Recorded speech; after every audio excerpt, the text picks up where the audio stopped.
வெற்றிக்காக மட்டும் செயல்களை செய்யக்கூடாது. ஒவ்வொரு செயலையும் இறைவனுக்காக நீங்கள் செய்யுங்கள். உங்களை படைத்த கடவுளுக்காக செய்யுங்கள். எந்த ஒரு எதிர்பலனையும் பார்க்காமல், எதிர்பாராமல், எதிர்பார்ப்புகள் இன்றி நீங்கள் செய்யும் ஒவ்வொரு செயலுமே அந்த இறைவனை போய் சேரும். உங்களுடைய புண்ணிய கணக்கில் சேரும். அதற்கு நிச்சயமாக பல மடங்கு பலன்கள் உங்களை தேடி தானாக வந்து சேரும். ஒவ்வொரு நாளின் முடிவிலும் நீங்கள் இறைவனுக்கு நன்றி சொல்ல பழகுங்கள். கண்டிப்பாக அன்றைய நாளில் நன்றி சொல்வதற்கு என்று ஏதேனும் ஒன்று நடந்திருக்கும். அதை நினைத்து இறைவனுக்கு நீங்கள் நன்றி சொல்லுங்கள். விடியும் பொழுது இறைவனின் ஆசியுடன் தொடங்குங்கள். முடியும் இரவும், அதாவது அன்றைய நாளின் முடிவும் இரவும் நன்றி சொல்லி உறங்குங்கள். மறுநாள் காலை உங்களுக்கு நல்ல நாளாகவே அமையும். ஒன்றும் கொடுக்கவில்லை என்று ஒருபோதும் எண்ணாதே. நீ கொடுப்பது உனக்கு தெரியவில்லை என்பதால் நீ ஒன்றும் கொடுக்கவில்லை என்று எண்ணி உனக்குள்ளே நீ தூக்கம் படாதே. நின் சுவாசம் வழியே தாவர உயிர்களுக்கு சுவாசம் அளிக்கின்றாய். நின் நினைப்பு வழியே உன் ஆன்ம பலத்தை நினைக்கும் உயிருக்கு நீ கொடுக்கின்றாய். நின் இருப்பு வழியே உன் உடல் சூட்டை பூமிக்கு கொடுத்து கொண்டு இருக்கின்றாய். நின் வாழ்க்கை வழியே யார் எப்படி வாழலாம், எப்படி வாழக்கூடாது போன்றவற்றை சொல்லாதே. சொல்லவே கூடாது. கூட செய்து காட்டி வாழ்ந்து கொண்டும் இருக்கின்றாய். நின் வருமானத்தின் வழியே நீ வாழ்கிறாயோ இல்லையோ, பிறர் வாழ நேர்முகமாகவும் மறைமுகமாகவும் நீ சம்பாதித்து கொடுத்து கொண்டுதான் இருக்கின்றாய். நின் வேலை, செயல், இயக்கம் போன்றவை வழியே இந்த பூமியின் சுழற்சி முதல் இந்த பிரபஞ்சத்தின் சுழற்சி வரை உன்னை அறியாதே கூட உன் பங்களிப்பை கொடுத்து கொண்டுதான் இருக்கின்றாய். நீ என்னுடையது என்று பாதுகாப்பதை எல்லாம் யாருக்கோ தூக்கி கொடுக்க பத்திரமாக பாதுகாத்து கொண்டிருக்கின்றாய். இறுதியாக உன்னையே கொடுத்து உனக்கு அடுத்த ஜெனிக்கும் உயிருக்கு இடமும் கொடுக்கின்றாய். இனி நான் ஒன்றும் கொடுக்கவில்லை என்று எண்ணாதே. அந்த மனம் உனக்கு வேண்டாம்.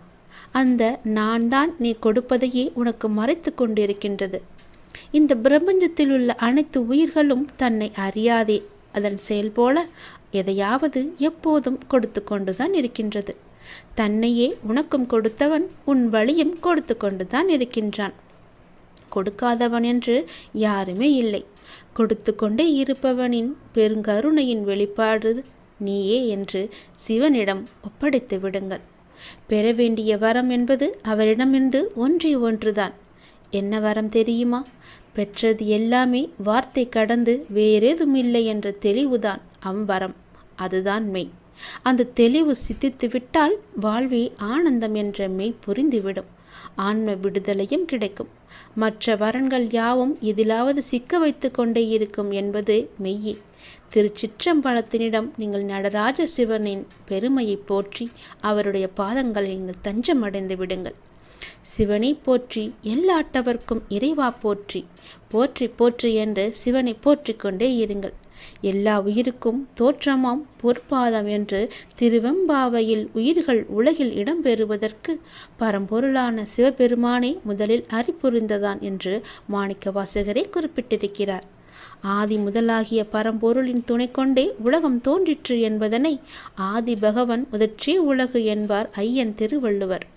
எல்லா உலகங்களிலும் உள்ள உயிர்களும் அருமையான சிவ பரம்பொருளை போற்றுவதற்கு உரியன என்பதனை உலகெல்லாம் உணர்ந்து ஓதற்கு அறியவன் என்று பெரிய புராணத்தில் தெய்வ சேக்கிழார் குறிப்பிட்டிருக்கின்றார். அத்தகைய பரம்பொருள் யார் என்பதற்கு அடையாளமும் கூறியிருக்கிறார்.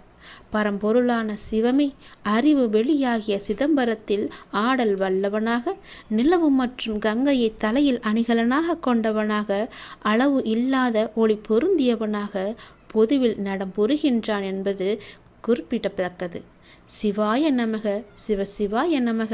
திருச்சிற்றம்பலம். சிவனே போற்றி, எந்நாட்டவர்க்கும் இறைவா போற்றி, அண்ணாமலையானை போற்றி என்று அவருடைய பாதங்கள் தஞ்சமடைந்து உனக்குள்ளே அச்சமும் குழப்பமும் அதிகரித்து வருகின்றது.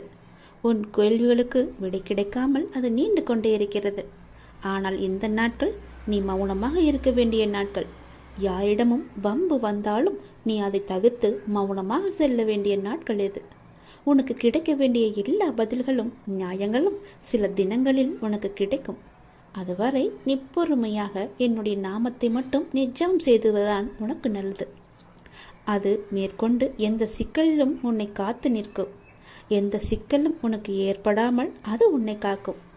என்றுமே நான் உனக்கு எப்பொழுதும் துணையாக இருப்பேன். உங்களுக்கு எதிராக எத்தனை பேர் செயல்படுகிறார்கள் என்பதை பற்றியெல்லாம் பொருட்படுத்த வேண்டாம். உனக்காக நான் இங்கு செயல்பட்டு கொண்டிருக்கிறேன் என்பதையும் நீ மறந்து விட வேண்டாம். உன் மனதை குழப்பும் பிரச்சனை விரைவாகவே சரியாகிவிடும். நான் பார்த்து கொள்கின்றேன். என்னுடைய நாமத்தை உன் மனதில் சொல்லிவிட்டு உன்னுடைய வேலையை மட்டும் நீ பார். விரைவாகவே அதிசயம் நடக்கும். ஏற்பட போகும் அதிசயங்களுக்கு நன்றி என்று ஆழமாக சொல்லிக்கொண்டே இரு. அது எப்படி சரியாகும்? சரியாகும் வழிகளை பற்றியெல்லாம் நீங்கள் ஆராய வேண்டாம். நமக்கு ஒரு சில வழிகள் தான் தெரியும். ஆனால் நம்மை படைத்த கடவுள் அந்த இறைவனுக்கு எல்லா வழிகளும் தெரியும் அல்லவா? இந்த பிரபஞ்சத்திற்கு 1000 வழிகள் உண்டு. அது சரி செய்துவிடும். நீ கவலைப்படாதே.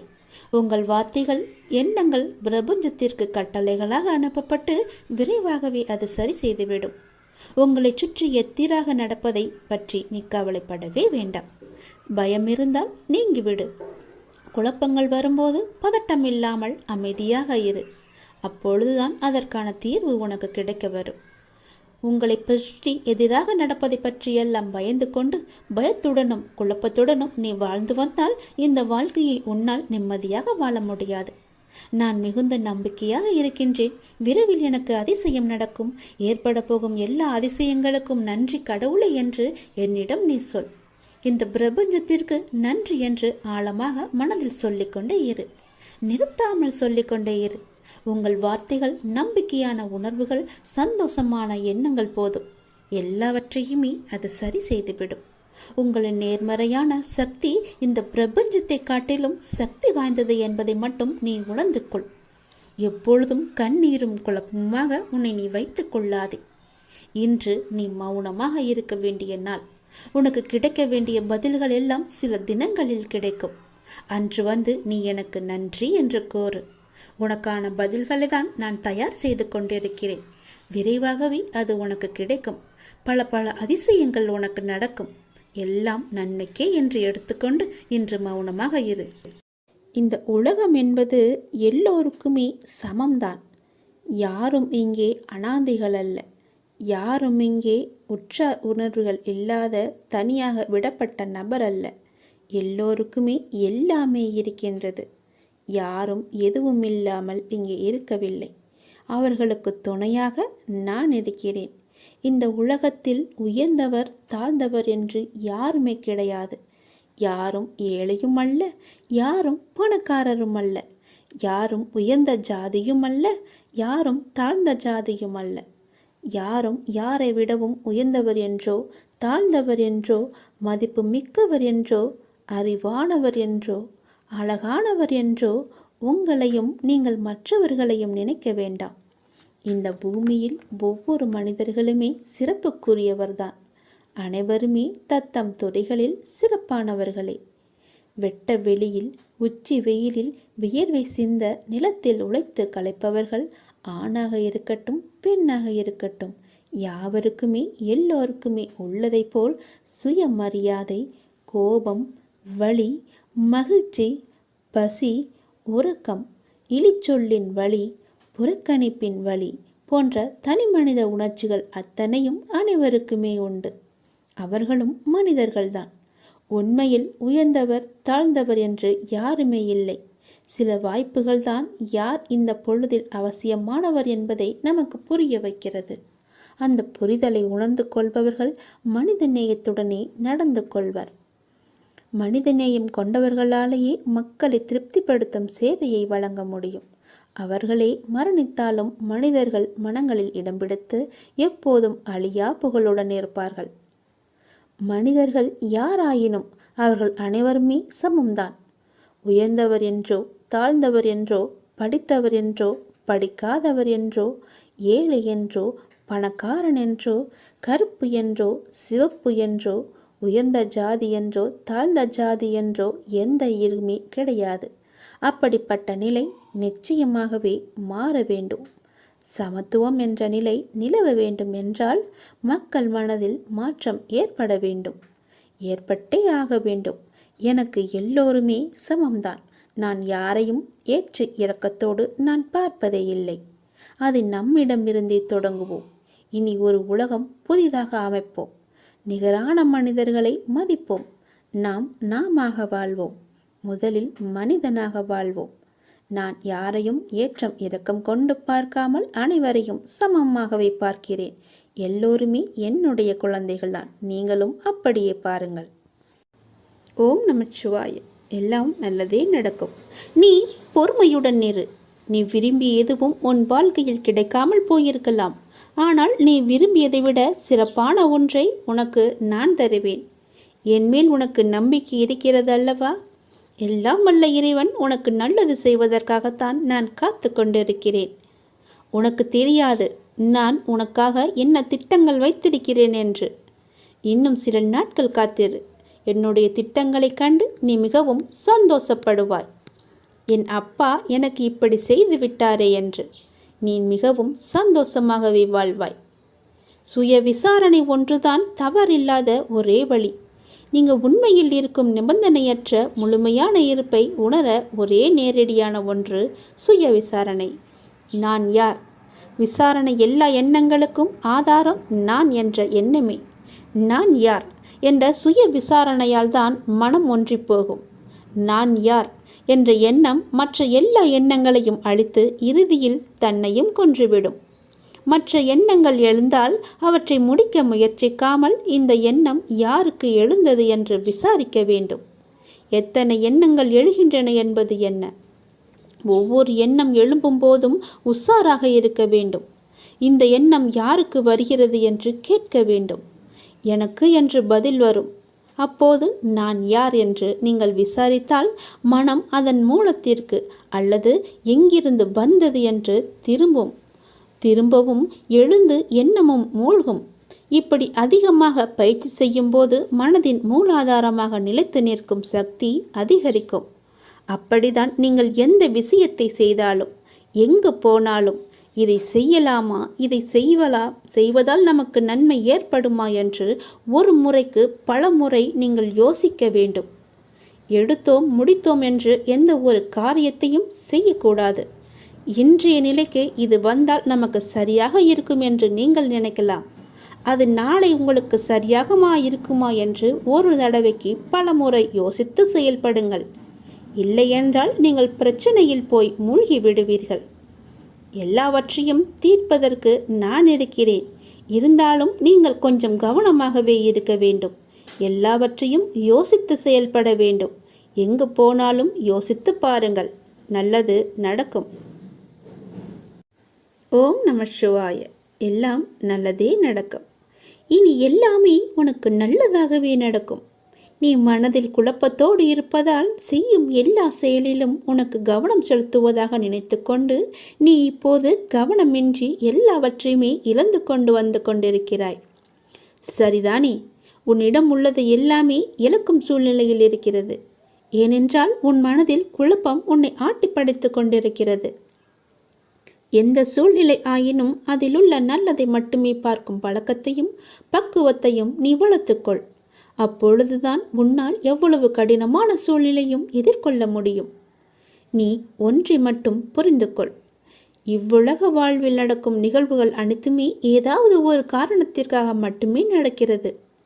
அதில் நீ மட்டும் விதிவிலக்கு அல்ல. உன் வாழ்வில் நடக்கும் நிகழ்வுகள் அனைத்தும் உன் இறந்த கால வாழ்விலோ அல்லது முன் ஜென்மத்திலோ நீ விதித்த செயல்களின் விளைச்சல்கள். அதைதான் தற்போது நீ அறுவடை செய்து கொண்டிருக்கிறாய். அதற்காக நீ உன்னை தாழ்த்தி கொள்ளாதே. எல்லாமே உன்னுடைய கர்ம வினைகளின் படிதான் நடந்து கொண்டிருக்கின்றன. இப்பொழுது நீ செய்யும் செயல்களுக்கான பலனை வருங்காலத்தில் நிச்சயமாகவே அனுபவிக்க வேண்டும்.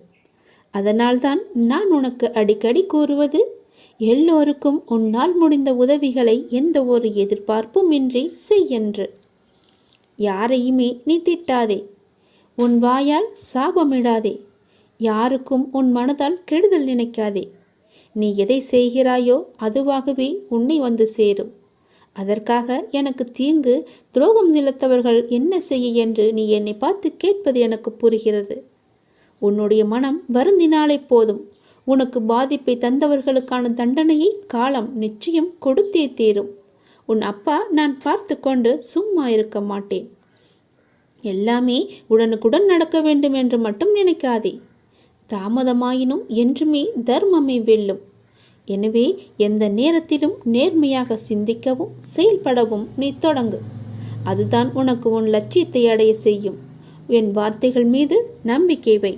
உன் அப்பா செய்வது எல்லாமே உன்னுடைய நன்மைக்காகவே. இந்த சிவனின் வாக்கு என்றுமே பவைக்காது. சிவன் செய்தால் எல்லாம் நல்லதாகவே நடக்கும். உன் அப்பா நான். எல்லாவற்றையும் நானே பார்த்து கொள்கிறேன். வாழ்வில் உனக்கான தேடல் நிச்சயம் கிடைக்கும். அதற்காக உன்னுடனே நான் துணை நிற்பேன். நீ எதற்குமே கலங்காதே. உன் தேடல் எதுவோ அதை நோக்கி நீ பயணப்பட்டு கொண்டே இரு. என் துணை நிச்சயமாக உனக்கு இருக்கும். உன் கண்ணில் வடியும் கண்ணீரை துடைக்க நானே வருவேன். நானே உனக்கு துணையாக இருப்பேன். நீங்கள் சற்று திரும்பி பாருங்கள். உங்களை கஷ்டப்படுத்திய நாட்கள் எல்லாம் கற்றுக் கொடுத்த நாட்கள் என்று உங்களுக்கே தெரிய வரும். அத்தகைய அனுபவங்களை சேகரித்து வையுங்கள். இனி வரும் நாட்களில் எச்சரிக்கையோடு செயல்பட அதுவே உங்களுக்கு உதவியாக இருக்கும். கவலைப்படுவதற்கு காரணங்களை தேடாமல் ஒவ்வொரு நிகழ்விலும் உள்ள யதார்த்தத்தை எண்ணி மகிழ்ச்சியாக இருக்க பழகி கொள்ளுங்கள். எந்த சூழ்நிலையிலும் முயற்சியை மட்டும் கைவிடாதீர்கள். விதியின் பயனில்லை என்றாலும் முயற்சியின் பலன் கட்டாயம் உண்டு. காலில் மிகச்சிறிய முள் குத்தி இருந்தால் கூட எவ்வாறு விரைவாக ஓட முடியாதோ அதே போல உங்கள் மனதில் சிறிய சிறிய பிரச்சனைகள் உங்கள் செயல்பாட்டு திறனை பாதித்தால் நீங்கள் பெரிய வாய்ப்புகளை உரிய தருணத்தில் சரியான முறையில் பயன்படுத்தி வெற்றி காண முடியாது. எனவே சிறு பிரச்சனைகளுக்கு முக்கியத்துவம் தராமல் அப்பிரச்சனைகளுக்கு உடனுக்குடன் தீர்வு கண்டு நமது மனதை மிகவும் அமைதியான முறையில் வைத்துக்கொள்வது நமக்கு விரைவிலேயே வெற்றியை ஈட்டித் தரும். வாழ்க்கை முடிவற்ற சாத்தியங்கள் நிறைந்தது. நன்மைகளை அறுவடை செய்ய சரியான நேரத்தில் சரியானதை செய்யுங்கள். கடும் உழைப்பு என்பது ஒரு சந்தோஷம். அதை செய்து கொண்டே இருக்க வேண்டும். வெகு நிச்சயமாய் ஏதோ ஒரு கணத்தில் அந்த கிரீடத்தை தலையில் வைக்கும். அந்த கணம் யாருக்கும் கிரீடம் என்று தெரியாது. ஆனால் உழைப்பவர்களுக்கு கிரீடம் நிச்சயமாகவே உண்டு. ஒருபோதும் உழைப்பவர் தோற்று போக மாட்டார். உழைப்பவருக்கே உழைப்பின் அருமை தெரியும். ஆகவே உழைப்பதை ஒரு வைராக்கியமாக கொண்டு உழைத்து வெற்றி பெற்று நீங்கள் வாழுங்கள். இந்த அப்பாவின் துணை உங்களுக்கு எப்போதுமே இருக்கும். என் அனுக்கிரகத்தால் இந்த பிறவியில் என்னை நீ ஆராதித்து கொண்டிருக்கிறாய். அப்படி என்னை வணங்கும் அவகாசம் உனக்கு கிடைத்ததே ஒரு பெரிய யோகம். நீ இப்பிறவிக்கு சாட்சி. நான் உன் பூர்வ ஜென்மங்கள் அனைத்திற்குமே சாட்சியாக இருப்பேன். நீ எதை பற்றியுமே கவலைப்படாமல் உன்னுடைய இலக்கு எதுவோ அதை நோக்கி நீ பயணப்பட்டு கொண்டே இரு. உன் இலக்கில் எந்த ஒரு கெடுதலும் வராமல் எந்த ஒரு தடையும் வராமல் நான் பார்த்து கொள்கிறேன். என் துணை உனக்கு எப்போதுமே உண்டு.